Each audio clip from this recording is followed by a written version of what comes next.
though acknowledged for his achievement. Mutsuda continued to bear guilt and sought a new peaceful life.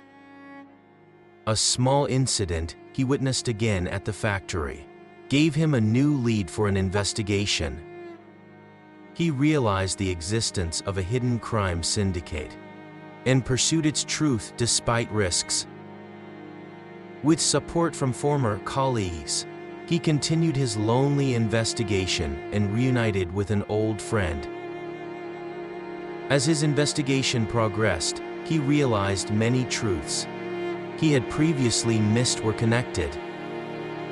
With Mutsuda's information, the police took action, and he regained the spotlight as an official collaborator.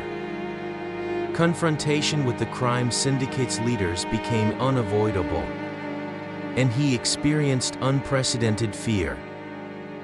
Overcoming the crisis renewed Mutsuda's sense of duty.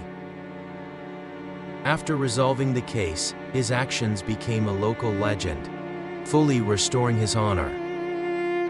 Finally, he returned to a quiet life with his family, finding new peace in his life.